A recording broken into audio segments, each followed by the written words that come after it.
네, 감사합니다. 오늘 함께 보시는 말씀은 사도행전 9장 1절부터 9절까지의 말씀으로 우리에겐 무엇이 있는가라는 제목으로 함께 말씀의 은혜를 나누고자 합니다. 지난주 우리는 어떻게 소심하고 또 겁이 많고 배신까지도 하던 믿음 없던 제자들이 죽음을 두려워하지 않는 담대함을 가졌는가? 그것은 사람의 말보다 하나님의 말씀이 더 우선된다라는 것을 깨달았기 때문이다라고 보았습니다.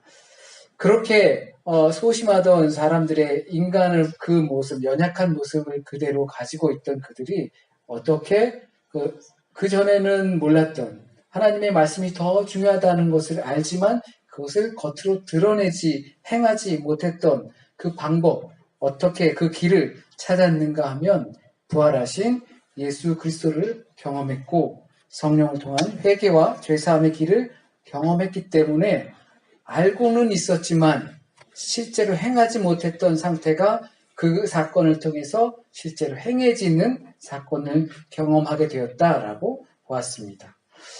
오늘 말씀은 그렇게 예루살렘의 교회는 큰 바람이 불었습니다. 그리고 우리가 읽지 않은 그 전에 본문을 보게 되면 바울은 한 청년으로서 이것들을 지켜다보고 그리고 예루살렘에서 사람들이 부흥하고 또 죽어가고 하는 모습들을 본 그 사울의 초점에 맞춰져 있습니다. 오늘 본문에 우리에게 너무나 잘 알려지고 익숙한 내용입니다. 바울이 부활하신 예수 그리스도를 만나는 장면입니다. 내용은 사울이라는 이 사람이 대제사장들에게 찾아가서 내가 예수를 믿는 모든 사람들을 예루살렘으로 다 끌고 오겠다. 그리고 심지어는 내가 죽일 수도 있다. 이 표현은 되지 않았지만 스데반이 죽는 걸 봤잖아요.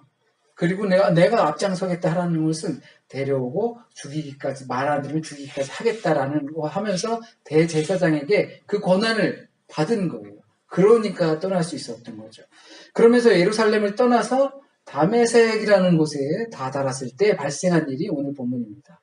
거기서 사울은 부활하신 예수 그리스도의 음성을 듣게 되고 그로 인해 앞을 보지 못하게 되고 유다의 집에 잠시 머무는 동안 거기서 예수께서 아나니아라는 사람에게 음성을 들려주셔서 그 유다 집에 가면 사울이라는 자가 있다라고 하면서 아나니아는 기도하는 가운데 사울을 만나러 가서 사울에게 안수함으로 사울이 이제 눈을 뜨게 되고 그리고 앞을 보게 되고 그러면서 사울에서 바울로 바뀌는 대전환점을 맞이하게 되는 부분이기도 합니다. 사울이 변하여 바울이 되는 이 계기는 예수를 핍박하는 사람에서 예수를 전하는 사람으로 바뀌었다는 아주 중대한 변환점입니다. 부활하신 예수를 만나고 눈이 먼 사건이 어떻게 보면 지금까지 살아온 길, 그 반대의 길을 걸어가게 되는 겁니다. 그는 그때 죽었습니다. 담에게서 죽었고 그는 그때 눈을 멀었습니다. 그리고 다시 눈을 뜨고 새로운 삶을 살게 되는 겁니다. 이것을 흔히 우리는 회심이다라고 하기도 합니다. 또는 변화된 삶을 말하기도 합니다. 완전히 변화된 삶을 말하는 거죠. 우리는 인생을 살아가면서 변화가 필요하다라고 생각하는 때가 참 많이 있습니다. 어떤 분들은 우리 교회 예배, 또 우리의 모임, 그리고 우리의 공동체 구성원 이런 등등 우리에게도 변화가 필요하다라고 하실 겁니다. 그래서 예배 시간을 변경했잖아요. 이게 본질이 아닌 이상 변화는 꾸준히 필요합니다. 2시간 정도 앞당긴 건데 제 몸과 마음은 좀 긴장을 했던 것 같아요. 잠도 잘 못 자고 설치고 그냥 별거 아닌데 긴장을 하더라고요. 그러니까 우리가 본질상 문제가 아니라면 이 변화와 성장하는 거 굉장히 중요합니다. 그럼으로써 생기는 몸의 긴장이나 이런 것들은 분명히 좋은 효과를 갖게 될 것입니다. 변하지 않는 것은 죽은 것이고 교만한 것이기 때문입니다. 해 아래 어느 것도 완벽할 수 없습니다. 그렇기 때문에 변화를 우린 두려워해서는 안 됩니다. 하나님께서 우리를 사랑하신다고 해서 우리가 완벽하기 때문에 우리를 사랑하시는 것이 절대 아닙니다. 아버지이기 때문에 자녀를 사랑하는 것입니다. 마치 이스라엘 백성들이 완벽해서 가나안 땅에 들어가는 것이 아닌 것과 같습니다.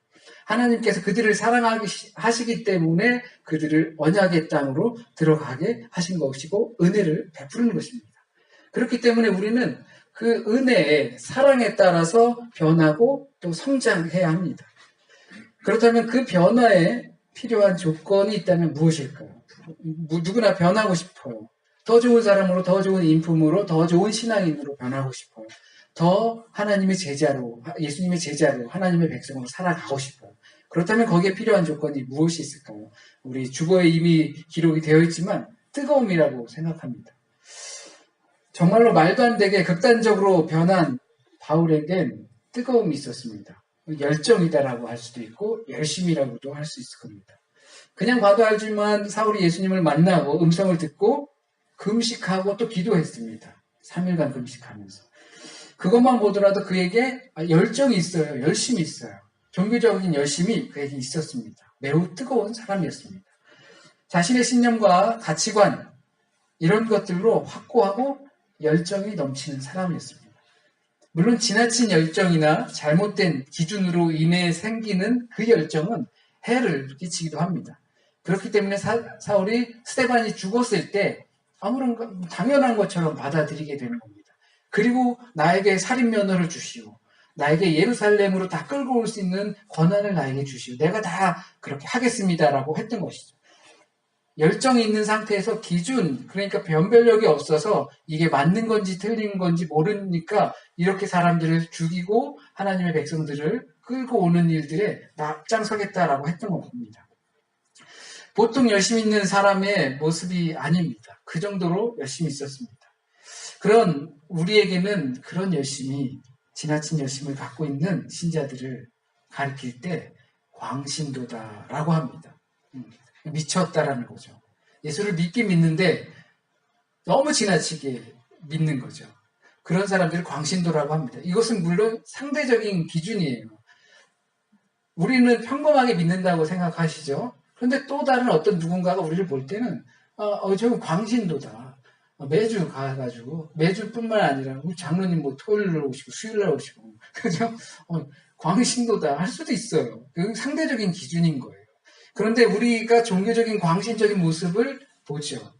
얼마 전에 뉴질랜드에서도 뭐 정신적으로 문제가 있는 사람일 수도 있겠지만 또 뉴질랜드가 뿐만 아니라 그 회당이 아니라 그 무슬림 사원을 폭파시켰잖아요. 또 그 반대로 그 이집트나 시리아나 이쪽에는 기독교인들이 뭐 터키도 마찬가지입니다. 그 무슬림들에 의해서 그냥 과감 없이 죽임을 당하고 막 말고를 하죠. 이 극단적인 종교적인 신념으로 사람들을 죽이고 자살 테러를 하곤 하는 것이 바로 그런 것들입니다. 열심입니다. 열심이 있는데 물론 삐뚤어진 잘못된 열심이죠. 요즘도 그런 이야기들을 자주 접합니다. 그러니까 사울도 그 순간 예수님을 만나기 전까지는 그 열심으로 그렇게 그 테러리스트가 될 수 있었던 상황입니다. 저는 어릴 적 시골에 살았습니다. 그래서 학창 시절에는 아궁이를 뗐어요. 아궁이를 떼서 소 여물을 끓였죠. 그리고 이제 저 안방에는 이제 연탄 보일러를 놓았어요. 연탄 보일러를 떼게 되면 겨울에 한켠에 까만 연탄, 다탄 연탄을 쌓아놓게 돼요. 그러면 이 다탄 연탄은 제 몫이에요. 제가 갖다 버려야 돼요. 그렇게 되면 겨울이면 포장이 안 돼 있는 길이니까 흙이잖아요. 그러니까 겨울이 되면 얼었다 녹았다 하니까 이게 질퍽질퍽 돼요. 사람들이 오갈 때 불편하단 말이죠. 그래서 이제 집에서 너는 그 하얀 연탄을 갖다가 그 길에다가 뿌려라. 깨트리고 뿌려라. 근데 아침에 일어나서 그거 하는 거 되게 싫거든요. 아침에 일어나서 연탄 집게를 이렇게 4개씩 이렇게 집어가지고 가서 확 던져가지고 하는 거 굉장히 불편하고, 싫어요. 그냥 학생이 그거 하는 거 싫어요. 그러면 막 내쳐요. 막 발로 밟고, 짜증나. 이렇게 하면서 막 발로 밟고 이렇게 막 해요. 그럼 길이 조금 좋아져요. 근데 대학생이 돼서 한 시인의 시를 접했어요. 함부로 하얀 연탄재 발로 차지 말라고. 그래서 대학생이 돼서 그 접했을 때, 왜 그러냐. 너는 그처럼 하얗게 태워본 적이 있느냐. 걔는 하얗게 탔다. 최선을 다해서 정말 불살랐다. 근데 그거 왜 함부로 찾냐? 저한테 하는 얘기 같았어요. 뭐 함부로 차고 막 밟고 짜증나서 그랬거든요. 그런 것처럼 우리에게 이렇게 하얗게 타본 적이 있는가? 우리는 그렇게 뜨거웠던 사람이었던 적이 있는가라는 것을 우리는 생각해 봤으면 좋겠습니다. 삐뚤어지게 말고요. 어떤 결과가 있고 없고를 떠나서 하얗게 태워본 적이 있는 그런 열심이 있는지 스스로에게 조심스럽게 묻습니다. 우린 그렇게 뜨거운 사람인 적이 있는가? 하얗게 타본 적이 있는가? 나를 변화시키기 위해서 마치 나라를 잃은 사람처럼 살아본 적이 있는가? 한국에 최근에 이제 할머니 장례하고 오면서요, 가족들과 여러 가지 대화들을 나누고 오면서 혼자 공항에 앉아서 이제 비행기를 기다리는데, 저희 형님이 이제 걱정 마라, 한국은 걱정 마라. 하나님께서 나에게 빌립보서 말씀처럼 능력을 주실 것이고, 능력이 없으면 하나님께서 내가 감당할 만큼의 짐을 주실 거니까 걱정하지 말고 너는 네 자리에 가서 하나님께서 보내신 이유를 잘 생각하고 하나님의 백성들의 영혼을 구하는데 열심히 해라 라고 하면서 그 말이 생각이 났어요. 나는 진짜 나라를 잃은 사람처럼 살아본 적이 있는가? 뭐 우리가 그냥 뭐 이렇게 해도 한 세상 저렇게 해도 한 세상인 건 마찬가지거든요. 그런데 어떻게 살 것인가는 나에게 달려있는 거죠. 우리가 정말 그리스도 안에서 변하고 싶다면 강력해야 하는 겁니다. 가만히 그냥 대충 적당히 하면 변화도 없고 뭐 공부해 보셔서 아시잖아요. 적당히 한다고 성적이 오르는 건 아니잖아요. 그런 것과 같습니다. 강력해야지만 우리가 그리스도 안에서 변화하게 됩니다. 가끔 우린 그래서 천박하게 믿어도 됩니다.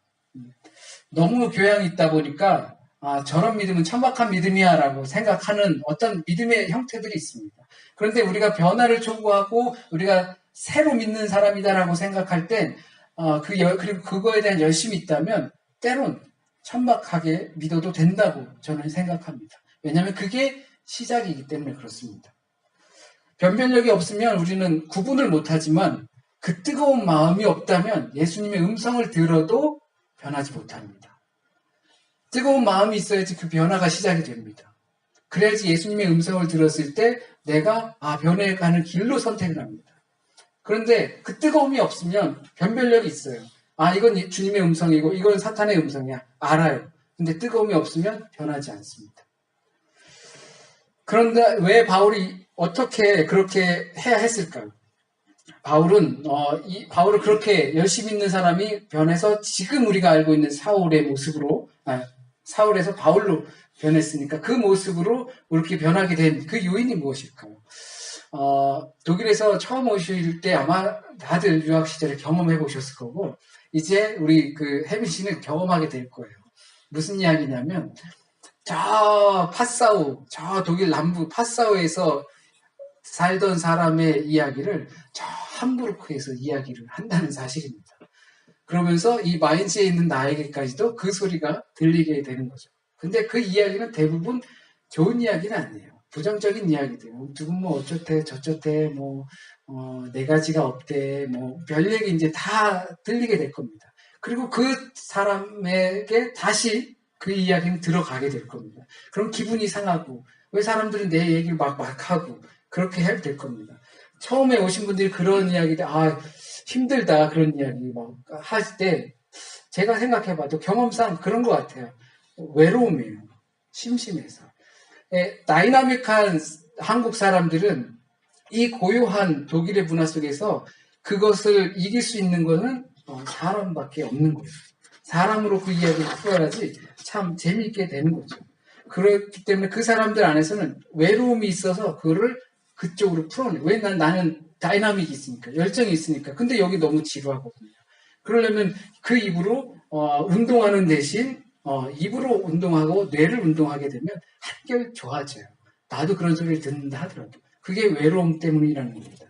그러니까 사울이 왜 그렇게 될 수 있었을까라는 하는 것은 열심히 있었지만 그 안에 영적인 외로움이 있었기 때문입니다. 그러나 물론 우리가 삐뚤어 갔다는 것은 아닙니다. 그렇기 때문에 사울은 환상을 보고 사울은 경험을 하고 사울은 변했습니다. 완전히 다른 사람으로 질적인 변화를 가진 겁니다. 그런데 그와 동행했던 사람들은 어리둥절했습니다. 이 사람 왜 이래? 혹시라도 학창 시절에 막 기도하면서 뜨겁게 기도하고 막 할 때 처음 친구를 데려왔는데 막 이렇게 막 저희도 그랬었죠. 친구를 전도해서 교회에 왔는데 막 그 학생 예배 때 막 뜨겁게 기도하고 때로는 막 울기도 하고 막 그러니까 친구가 깜짝 놀래가지고 다시는 교회 안 온다고 뭐 그런 사람들도 있어요. 그러니까 어쩌면 그 동행했던 사람들은 사울을 보고 이 사람 왜 이러나 미쳤나 보다라고 생각했을지도 모릅니다. 그에겐 영적인 외로움이 있었지만 그 동행했던 사람들에겐 그 열심도 영적인 외로움도 없었기 때문입니다. 제가 이명이 있거든요. 근데 이게 큰 문제인지 저는 전혀 몰랐어요. 아버님이 우리 장인어른께서 최근에 연세가 드시니까 귀에 이명이 들리시나 봐요. 그래서 아내한테 어느 정도냐 이렇게 조심스럽게 물어봤지만 속에서는 그랬어요. 그거 다 있는 거 아니야? 왜냐면 제가 어렸을 때부터 계속 이명을 갖고 살았기 때문에 그냥 있는 줄 알았어요. 근데 때로는 그 없는 사람들이 정상이라고 하는 것을 최근에 알게 된 것 같아요. 어떤 목사님도 이명이 있어가지고 자기가 좀 우울하고 막 그렇다고 그러더라고요. 그래서 원래 이명이 다 있는 게 아닌가요? 뭐 이런 식으로 했었는데 이거는 물리적인 현상이지만 사울은 그 음성을 들었어요. 근데 이 동행에 있던 사람들도 들었어요. 그런데 그들은 어리둥절했어요. 그런데 사울은 납작 엎드리게 됐습니다. 그러니까 이 열심과 영적인 외로움은 어떤 환경과 만날 때 큰 변화를 일으키게 됩니다. 아무리 외적인 열심이 있어도 내적인 공허함이 있을 수 있습니다. 아무리 내적으로 체험이 있어도 외적으로 궁핍해 보일 수 있습니다. 열심 있는 사울, 비록 하나님의 은혜라는 부분을 알지 못했던 삐뚤어진 열심이었지만 그는 하나님을 사랑하는 자신의 마음을 표현하고 싶었습니다. 그래서 대제사장들에게 가서 예수를 믿는 모든 사람들을 내가 끌고 오겠다.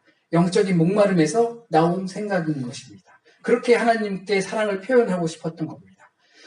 그 방법으로 하나님을 사랑하고 또 내적인 것을 채우려고 했던 것입니다. 그런데 그런 사울이 주님의 음성을 듣게 된 것입니다. 예수께서 그러셨습니다. 차지도 뜨겁지도 않으면 뱉어버리겠다고. 뜨거운 열심 있는 사람이 변할 수 있습니다. 뜨거운 열심과 영적인 외로움을 느끼는 사람이 기본적으로 하나님을 찾게 되어 있습니다. 그런 사람들이 하나님을 만나게 되어 있고요. 그런 사람들이 변화의 길을 가게 됩니다. 바울은 그런 사람이었습니다. 그렇기 때문에 즉각 반응이 나올 수 있었습니다. 그러나 그 다음이 필요합니다. 이렇게 영적인 외로움이 있고 그것이 열성으로 드러났던 사울은 놀라운 음성을 듣고 바로 납작 엎드렸습니다. 성경에는 이런 인물들이 등장하곤 합니다. 아브라함도 그랬고요. 모세도 그랬고 그리고 아모스도 그랬습니다. 그런 부르심이 있을 때 하나님의 음성을 늘 간구하던 사람들은 그 부르심을 듣고 바로 응답할 수 있게 됩니다. 그런데 사울은 응답했다기보다 도둑이 재발절인 겁니다. 우리가 한번 생각해 보십시오. 하나님의 음성을 늘 구하는 사울, 열심히 있고 영적인 외로움이 있었던 사람입니다.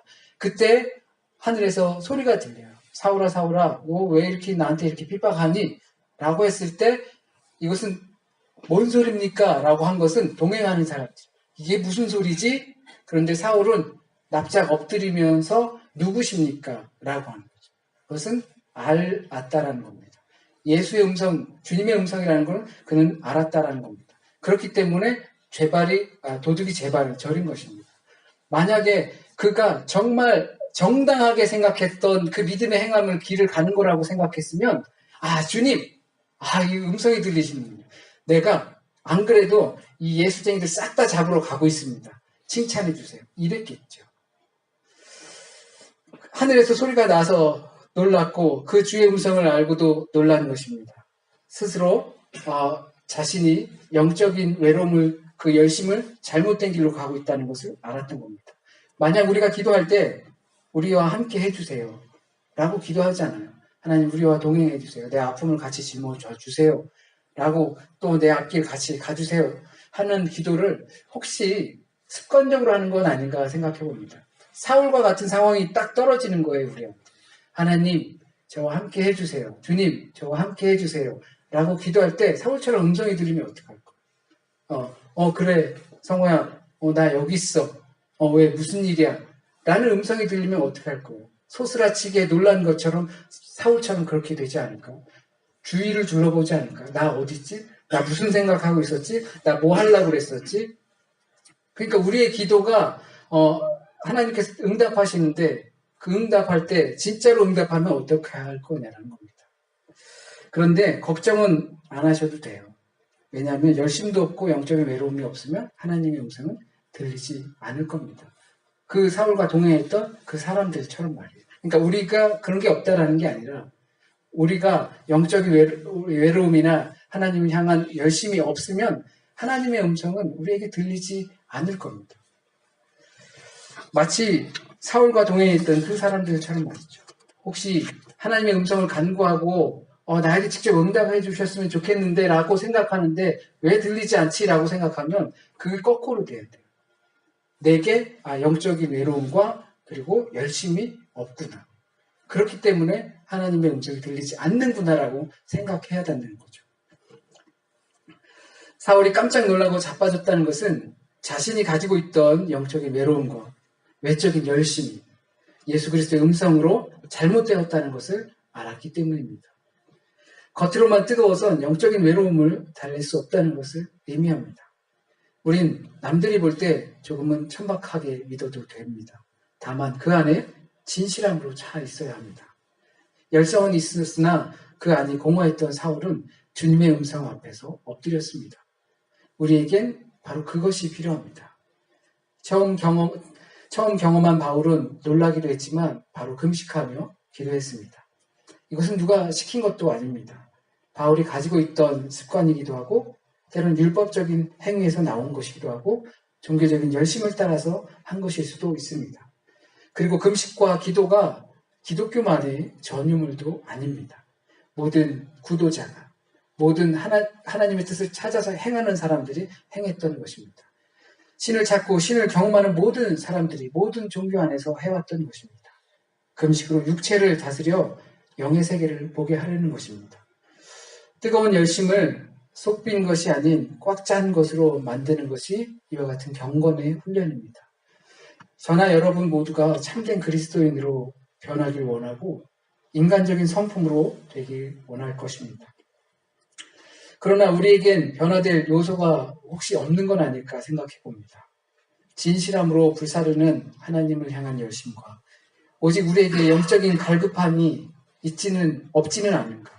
왜 채워지지 않을까 생각해서 자꾸 이곳저곳 기웃기웃 두드려보고 찾아보고 하지만 정작 그 안에 중심이 없는 것은 아닐까. 그래서 나 여기 있어 해도 모르고 지나치는 것은 아닌가. 그 중심, 우리 열심의 동기는 모두 부활하신 예수 그리스도를 만났다는 것으로 귀결됩니다. 우리에겐 열심이 필요합니다. 그 열심이라는 게 눈에 띄게 또는 안 띄게 떠나서 열심이 필요합니다. 내가 알지요. 그 열심은 영적인 외로움에서 나오게 됩니다. 이것은 때론 천박한 모습으로 보일 수도 있습니다. 그렇다고 조용하다고 또 열심히 한 것이고 아닌 것이고 그런 것이 아니라 영적인 외로움이 있는 것이고 없는 것이 아니라 우리에겐 그 모양을 떠나서 우리 스스로 영적인 외로움이 있다면 하나님을 향한 사랑으로 열심히 나오게 됩니다. 이런 이들이 주님을 만나고 주님의 음성을 듣는다면 납작 엎드리게 됩니다. 저와 여러분이 부활하신 예수 그리스도를 만나고 그들의 그 이야기를 듣고 접하는 것이 변별력이 있어서 알게 되는 것은 참 좋지만 우리에게 열심이 없다면 우리를 변화의 길로 들어설 수 있는 것은 없습니다. 우리에게 영적인 외로움이 없다면 그 열심으로 나갈 이유가 생기지 않습니다. 우리에게 변별력을 주신 하나님께서 예수 그리스도를 알게 하시고 그 알게 하신 예수 그리스도의 능력이 부활하신 주님의 능력이 우리 안에서 영적인 외로움을 갖고 있는 우리 안에서 열심으로 표출되어 바른 믿음으로 변화의 길로 성장하길 진심으로 바랍니다. 기도드리겠습니다. 참되신 하나님, 우리의 삶을 보시는 줄 압니다. 우리는 주님의 본질로 실체로 가야만 합니다.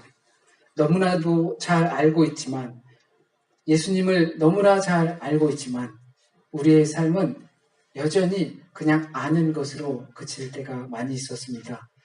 사울과 같은 그런 변환점이 되어지길 원합니다.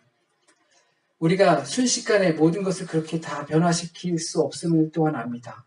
그러나 우리의 영적인 외로움을 보셔서 우리가 주님의 음성을 듣고 주님의 만남을 가져서 우리의 열심을 하나님을 향해 하나님의 사람이 되는 그러한 변화의 길로 우리의 삶을 드릴 수 있도록 하나님 인도하여 주세요. 우리에겐 그러한 것들이 필요합니다.